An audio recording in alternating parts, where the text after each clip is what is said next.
को हमने ढक दिया ताकि बहस ना चले इस देश में, क्योंकि बहस चलती और वो यही चलती कि आज़ादी का मतलब क्या। जब अंग्रेजों की शर्तों पर हम अपने देश के रास्ते बना रहे हैं तो आज़ादी का मतलब क्या।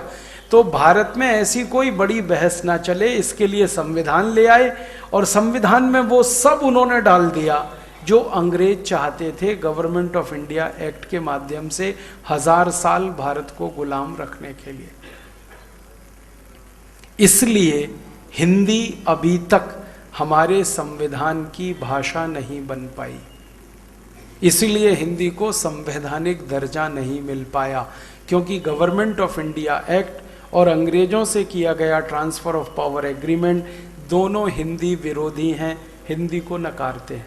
क्योंकि हिंदी को अंग्रेज इसलिए नकारते हैं कि हिंदी अगर भारत में आती है तो भारत अपने रास्ते पर चल पड़ेगा, क्योंकि कोई भी देश अपना रास्ता बनाता है तो उसकी नींव राष्ट्रभाषा, मातृभाषा यही होती है। हम अपना भवन निर्माण करें, कितना भी अच्छा, कितना भी सुंदर, भवन की जो नींव है वो राष्ट्रभाषा है।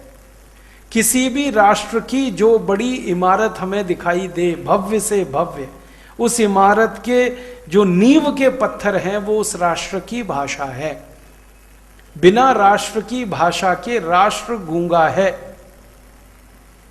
बिना राष्ट्र की भाषा के राष्ट्र अधूरा है, बिना राष्ट्र की भाषा के राष्ट्र बेतरतीब है, अव्यवस्थित है। और हिंदी अगर आ जाए तो ये राष्ट्र व्यवस्थित हो जाए, इसकी दिशा ठीक हो जाए, इसकी दशा ठीक हो जाए, ये अपने स्वदेशी के रास्ते पर चल पड़े और ये शायद दुनिया में सबसे आगे निकल पड़े, ऐसी संभावनाएं हैं। इसलिए अमेरिकन राष्ट्रपति ने कहा कि भारत को आज़ाद कर दो लेकिन रखना वेस्टर्न ऑर्बिट में, ताकि हम अपने स्वदेशी रास्ते पे ना चल पड़े। हिंदी इसलिए हमारे संविधान की भाषा नहीं बन पाई, राष्ट्रभाषा नहीं बन पाई।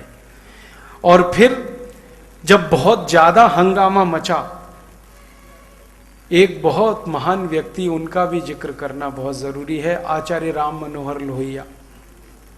महात्मा गांधी के चले जाने के बाद इस देश में हिंदी के सवाल पर सबसे प्रखरता के साथ जिन्होंने सारे देश को झकझोरा वो आचार्य राम मनोहर लोहिया। उनके एक सहयोगी अच्युत पटवर्धन, उनकी एक सहयोगी अरुणा आसफ अली, इनके एक सहयोगी परम सम्माननीय जयप्रकाश नारायण, ये 4-5 लोगों का एक समूह हुआ करता था जो नेहरू जी के साथ होते हुए नेहरू जी का विरोधी था। और इस समूह ने दबाव बनाया कि महात्मा गांधी बोलकर गए हिंदी राष्ट्रभाषा होगी, अब क्यों नहीं हो रही है, क्या देर हो रही है। तो संविधान पढ़ के सुना दिया गया। तो जब बार बार ये बात आने लगी, तब हमारे देश के संविधान को बनाने वाले नेताओं ने अपनी शर्म को छुपाने के लिए एक संविधान में संशोधन करके एक प्रावधान डाल दिया कि 15 साल के बाद हिंदी को राष्ट्रभाषा बना दिया जाएगा। जब बहुत ज्यादा दबाव पड़ा तब,